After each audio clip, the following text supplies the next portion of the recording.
Chicken Soup for the Soul. Beautiful stories about overcoming obstacles, fighting myself.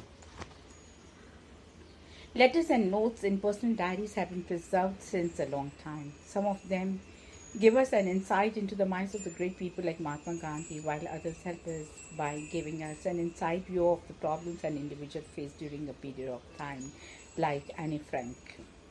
Rakesh was a college student who loved playing cricket, watching Dexter or Cartoon Network, and scary movies. But he was having serious problems in life. He wanted to pen down his thoughts too, just in case it might help someone somewhere.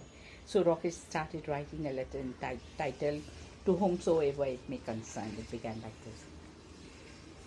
It was a Saturday night, and all my friends were getting together. There would be everything that one could dream of to forget about your worries. Lip smacking chicken tikka to be followed by chocolate ice cream and a late night drive in the lovely winter weather. But today I was not in the mood.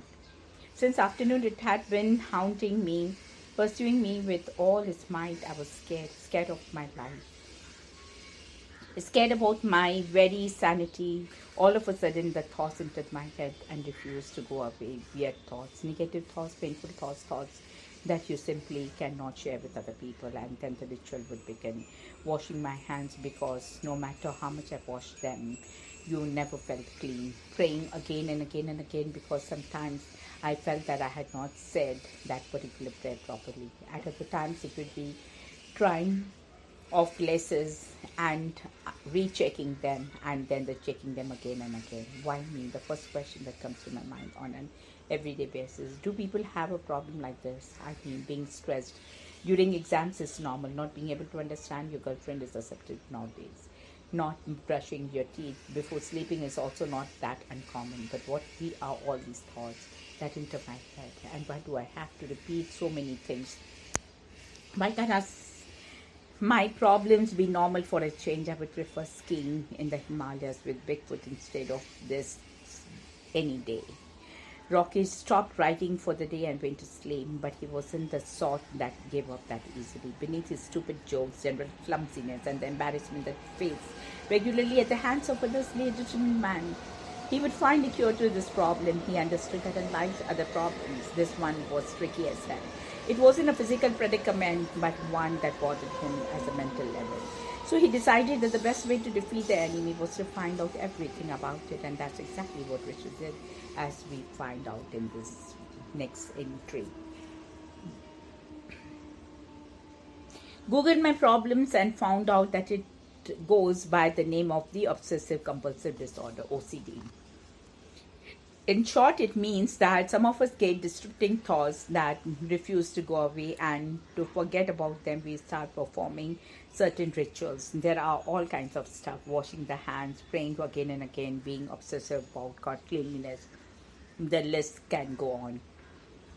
Apparently, cognitive behavior therapy, CBT, helps in improving the passion, and this is something that is done under the guided supervision of the psychologist, and also certain medicines are to be prescribed by a psychiatrist. The entire entries to Rakesh's general diary ended that day.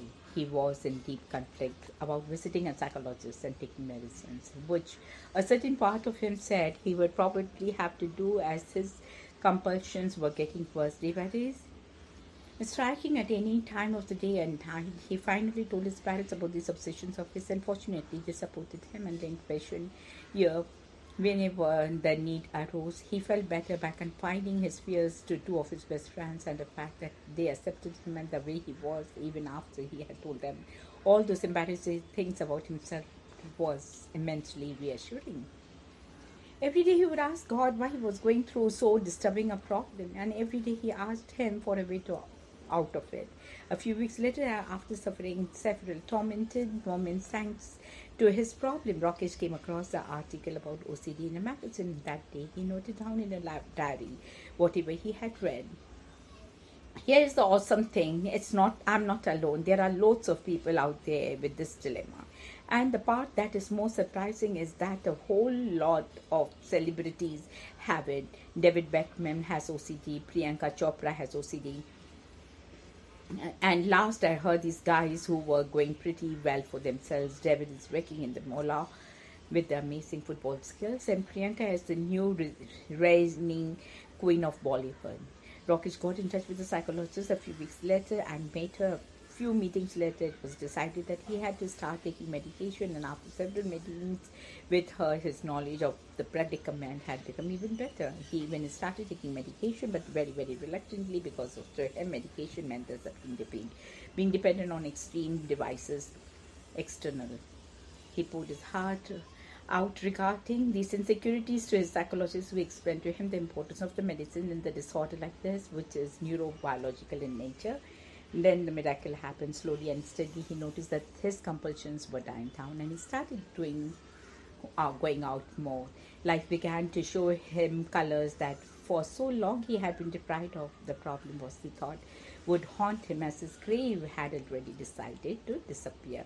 After completing his course of medication, Rakesh gave up the medicines. Life has started to offer an endless amount of possibilities. Of course, there are always the chance that the problem could return and he might go through hell again.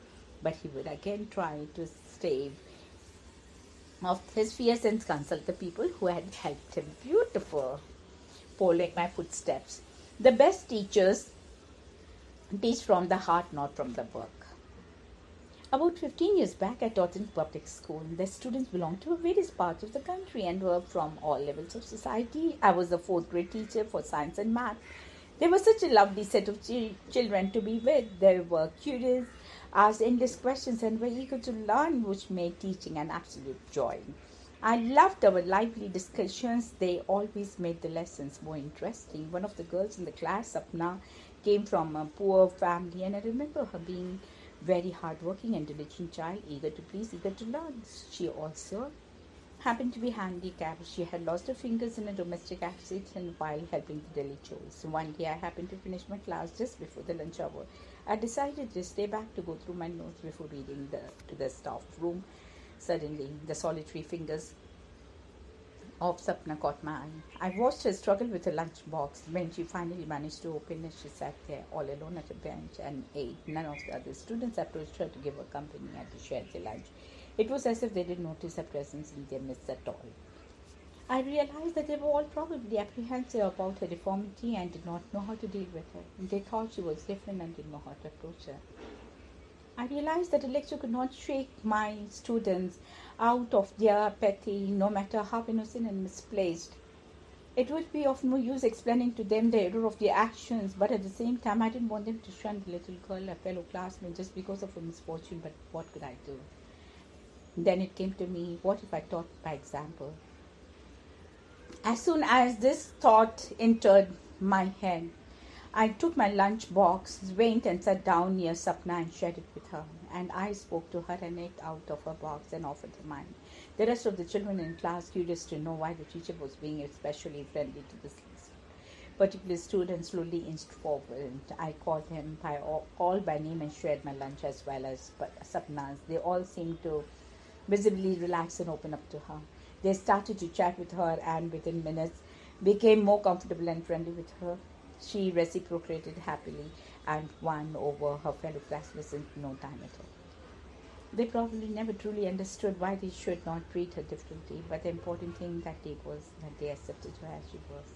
I don't know what kind of impact I had on those children, but it was one of those moments which stirred me greatly and made me thank God yet again for giving me the opportunity to be in such a wonderful profession that allowed me to mold hundreds of young, beautiful, impressionable minds, and then to watch those minds bloom, blossom, and spread the fragrance of joy, innocence, and exuberance. Beautiful.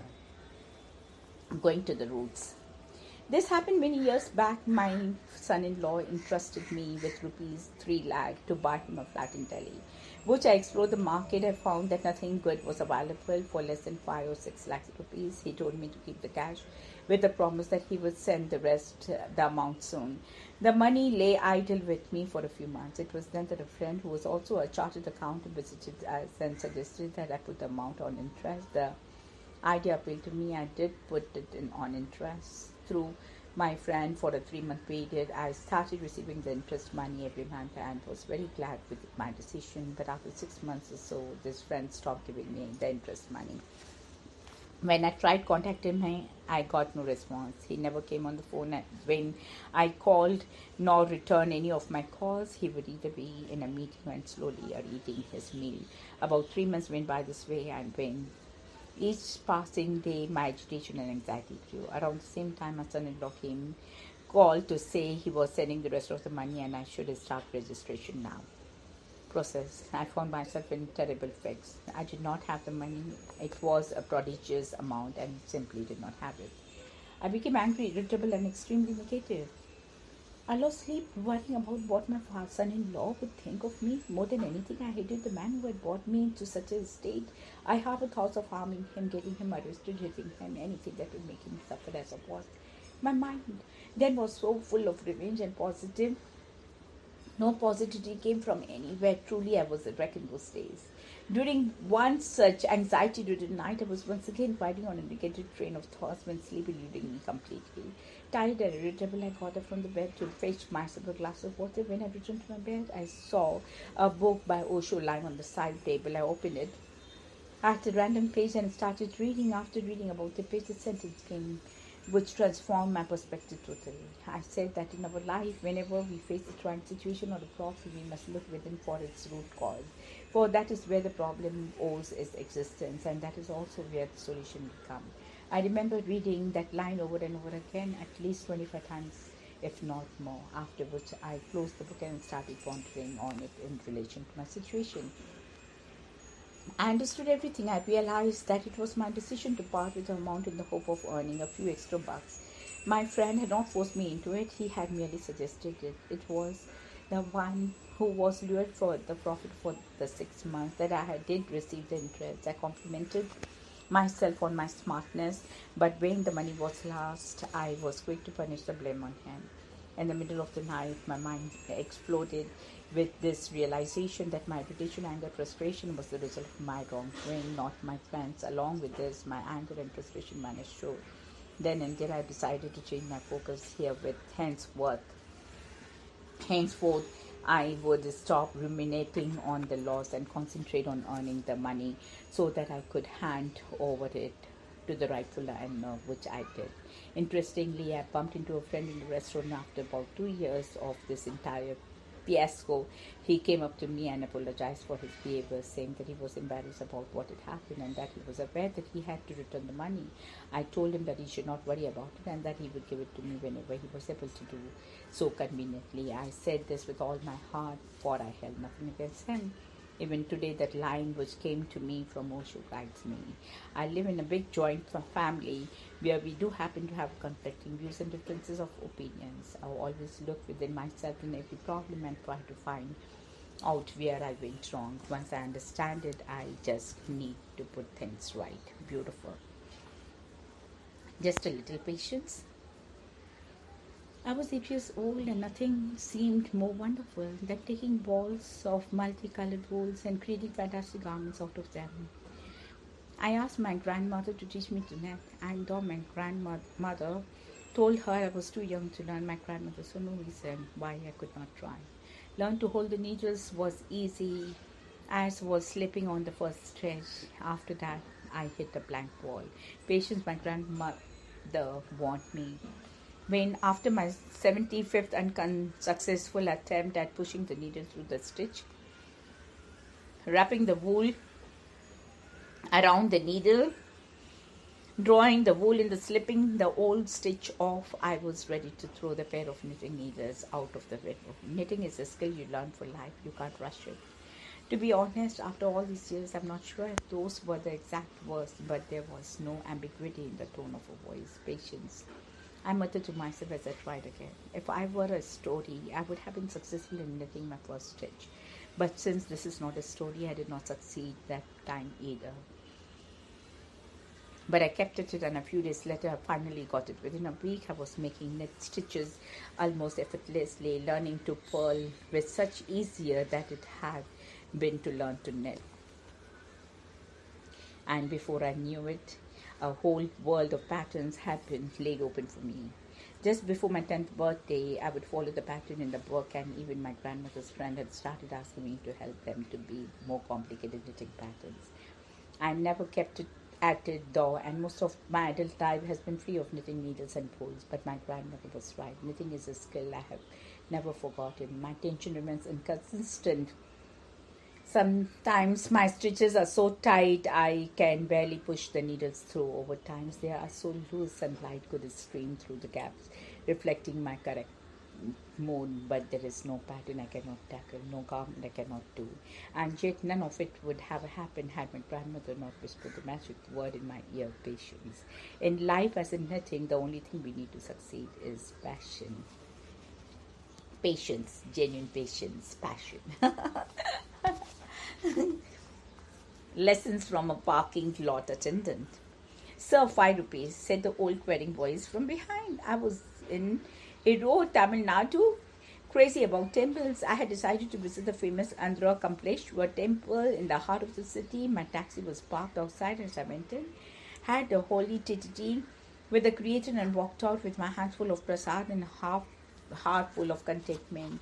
His demand for the parking fee was an unwelcome intrusion, and irritated, I struggled to fish out the money from my wallet. It was difficult as both my hands were full, and this further irritated me, and I looked at him painfully. He must have been around 80 years old, wore a soiled dhoti, and was barefoot. As he extended his wrinkled hands, I saw he was trembling and noticed that he was probably malnourished. I could but practically count the ribs of his bare chest. His heart went out to him then, and I took out 10 rupees. He promptly paid me the balance and could not entertain my entreaties that he keep the change. He then proceeded to pull out a duplicated work, tore a token from it, and gave it to me. I knew that if I took the token, he would have to pay the authorities, who probably gave him a meager salary for his job. I told him to keep the token and even suggested that he have bun and tea with the money.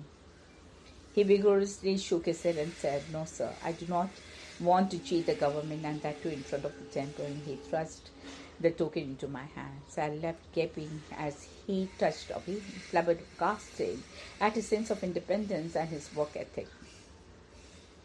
He was an old man for whom 5 rupees would have meant the world, and yet, in spite of his poverty, he put his work ethics before his needs. I learned a few lessons that day. I learned that it is more respectable to be independent.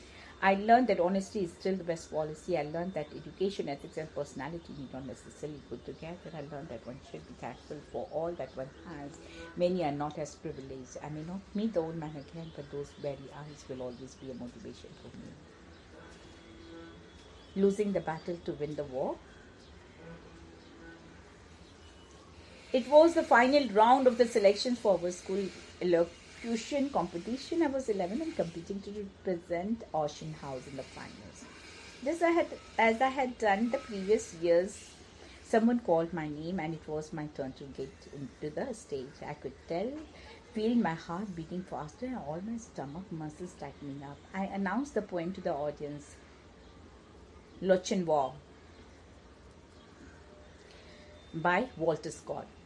Then mysteriously the fear melted away, and I lost myself in the retelling of the anxious Scottish ballad that had grown to be my own. As I ended the thunderous applause, I knew that I had done well. The rest of the afternoon was a blood and a mere formality. I was only waiting to hear my name announced amongst the finalists. The judges debated the results, and then Miss Enyart came on stage with a piece of paper on her hand. She announced the finalists for Crenard and Whittington House. I waited for my turn, approached. Ashland House will be represented by Christina. The order changed. Dallas G. For a minute, there was a pin of silence. I was not sure if I had heard correctly. Then Miss Enayat continued. "I know that some of you feel that you should be Christina. It should be Christina, but she moved her body too much on stage. Our elocution competition is about using facial expressions." I had never felt so completely shattered. I had been the best that day, I knew that, but for some reason that hadn't been enough. I tried to put it all behind me, saying that there would be another time. But 2 years later, when I changed schools and cities, I left without winning another elocution competition or representing Ashland House again. My new school did not emphasize extracurricular activities and did not think that I would have participated in another elocution. But then one day I chanced to hear about an upcoming inter-school competition on a whim. I entered my name for it. Once more I found myself turning to Lokinaw to beat the competition and win the right to represent my school. But I finally decided that I could do with a more sophisticated piece. After all, Lokinaw was for children. So I selected John F. Kennedy inaugural address and much practiced letter. I was at the finals of the eagerly awaited inter-school competition. As the other contestants recited their pieces, I knew in my heart that JFK would not win this competition for me. As I walked up the stairs to the stage, I made up my mind. Lokinaw by Sir Walter Scott, I told the audience. Then in my mind, I was 11 again and competing for the right to represent Ashton House. At the last syllable left my lips, I knew that I had given it my all. I would probably never be better than I was that day. I heard the applause in the distance. It slowly dawned on me that I had finished. Winning no longer mattered. I bowed and left the auditorium. The next day, a friend brought me the results. Yes, I had won the inter-school competition. I did not know it then, but among the audiences was a girl who would be my class representative 3 years later in college. She never forgot Lokinaw.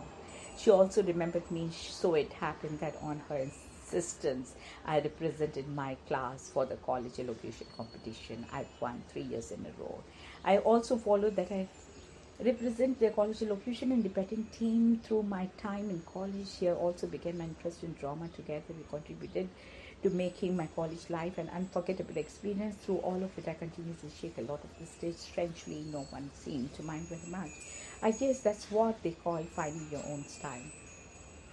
I had lost in my attempt to represent Ashton House when I was 11, but the hard work that I put in stood me in the good stayed over the next decade. Sometimes we must lose the battle to win the war.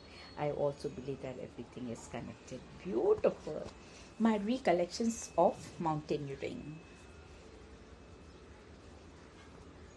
People have often asked me how I managed to climb Everest. My reply has always been that I was never a mountaineer, but this opportunity just came my way.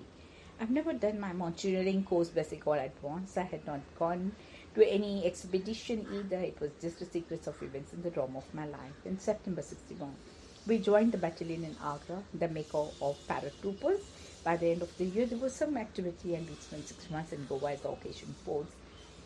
After this, we got back to Accra. Life was lethargic and monotonous for the youngsters there. Fortunately, I got a telegram from the Indian Monitoring Foundation, IMF, asking whether I would be willing to join the expedition. I drove punctually. I was thrilled and ran around showing the telegram to my friends and went to the second in command with the application of my hand requesting for annual leave without knowing that I could have detailed on duty. The leave application was turned down by the commanding officer, who said he did not want any gladiators in the unit. I was disappointed, man, and did not reply to the telegram. One fine afternoon, in protest, all the youngsters got together in the mess and happened to receive a call from IMF. They did not hesitate to inform the IMF that the CO was not taken to oblige. The secretary of IMF, if Chima is keen to join the expedition, he should report to the DSO to MS branch by 900 hours, 20 April 64. The signal would follow the next day. Off I went to the next day, but not before giving the certificate station that I was willing to forego my annual leave. The members of the Panchkuli expedition had already collected in Delhi. Preparations were in full swing. They all knew each other and were talking of various mountaineering feats, developments in the equipment, capabilities of individual shepherds, how the previous 6 expeditions had dwelled on this mountain, strategy on climbing and so on. I was ignorant about all this and did not even know the whereabouts of this famous Pancholi Master. The leader realized my weakness and I was not into any job worth the name. We moved out of Delhi and on reaching the end of the road to employ the forces, this is where I stepped in. Because of all my experience in man management, through commanding a rifle company, I was given charge of the forces. I did my duty sincerely, actively, honestly. Not a single forcer could move without my permission in the cover of darkness and away from the base campsite. I started learning how to use climbing ropes, ice, eggs, patterns, etc. from my Sherpa lobster. We started negotiating the difficult rocky and icy slopes, repairing the way and establishing intermediary camps. For the first ferry to Camp 1, 2 ropes of one member and one Sherpa each were detailed to haul up the stores. We went without crampons. The leaders of the second rope was an experienced climber. We, like the mature mountaineer, did not want to take undue rest, so on a couple of difficult and dangerous phases, he wanted to return to the best camp in order to move up the next day with better airs, to negotiate the same with better climbing techniques. Our rope and the expert and the courageous advice of Losberg trudged along until we reached the side of the camp. 1 and 4 force the other rope had to follow us. On our return to the base camp, the entire lot was brave. That young Chima was a bachelor, a partner, and a skier who would kill himself and his rope mate taking undue rest. So half the battle was won. Then on was Slopsking, and I prepared the route to each and every camp till we climbed 2 virgin peaks, Peak 5 and Peak 4, 2,840 feet of the Patchouli Massif in one day. On our way back, we had lunch at one of the restaurants in Nanita. There was an Indian Express newspaper lying at the table in front of us with a photograph. The climber at the Captain Chima climbs 2 virgin peaks of the Patchouli in one day. I became the monitor overnight. Mountaineer. Some senior officers apparently said that if this chap had to burn his face, why did he go all the way to the Himalayas? He would have achieved the same by sitting in front of the fireplace or facing the Agra midday sun in June. That was the level of motivation from some seniors.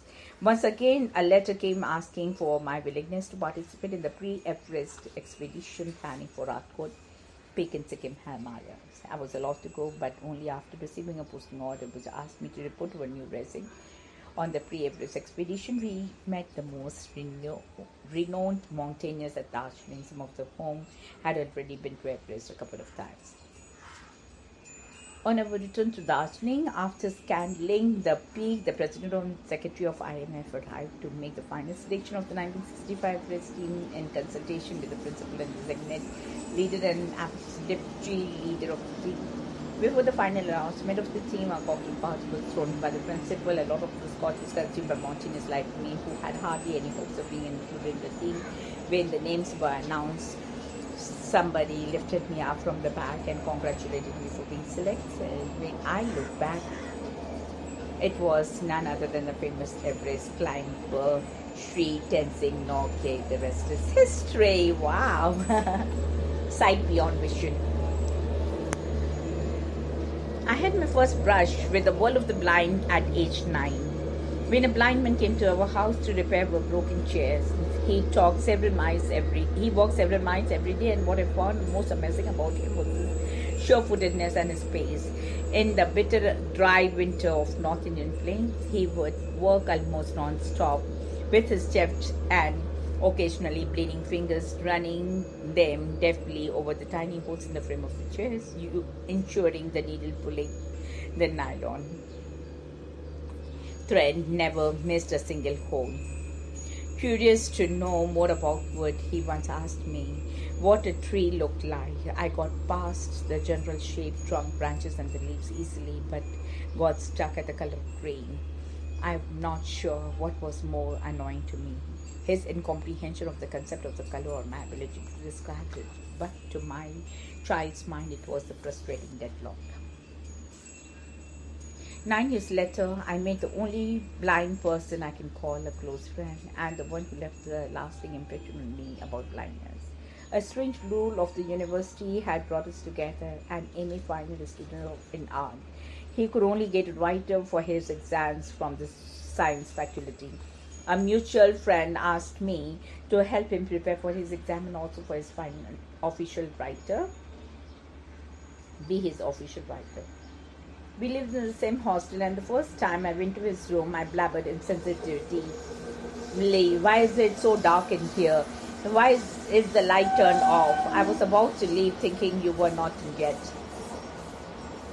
To which he genuinely replied, sorry friend, not that you are here, I will turn it on for you. It doesn't make a difference to me. The 3 months that I spent with him taught me so much about the blind. I realized how difficult it is to prepare for an exam when someone else has to be reading. Only a few of the books he needed were in Braille. Completing a chapter felt like running a marathon. I also got a taste of this pride.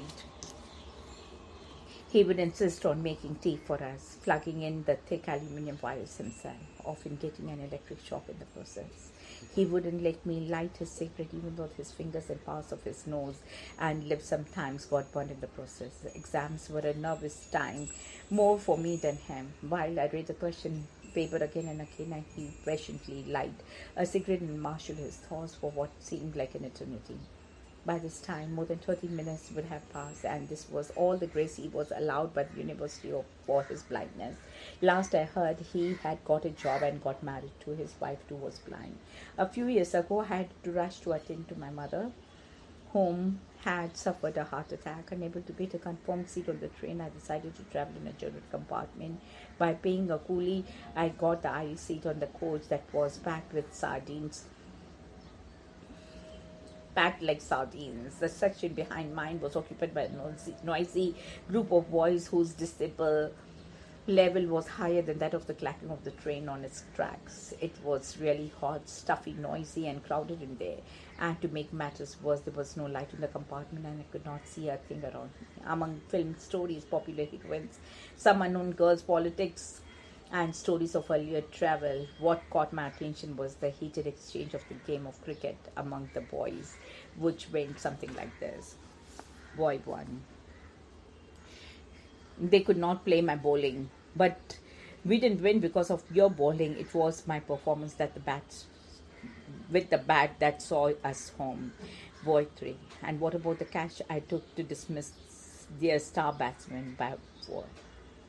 And my sixer, when the asking rate was high, no one mentions that. Dear teacher, hey you boys, are you going to spend the night fighting? Ignoring their teacher, they continued to bicker and argue. They were also playing with what sounded like a pair of the cymbals, the kind used in temples, which was really annoying as they kept throwing it around and hitting each other with it. Once or twice it came very close to me. Then it hit me on my shoulder, and just as I turned around to give him a piece of my mind on making so much of a racket in the dead of the night, the lights came on. When I saw before me was something I had not expected. There must have been 15 or 20 teenage boys. They were all blind. I looked at the thing that had hit me. It was the ball that blind cricketers use. Without saying a word, I returned to their teacher and only member of their team who could see. He saw it all on my face, must have been used to it.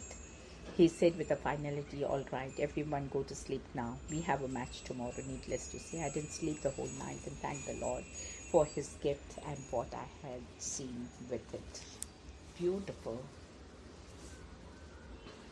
Reminds me that my enthusiasm for this reading of stories and books and all these proverbs and quotes and my God, everything that literally came from when in Camp 5 they had the ration day for blind people, and we did like 4 rounds going back and forth, rickshaw full of blind people, since the glucose biscuits we bought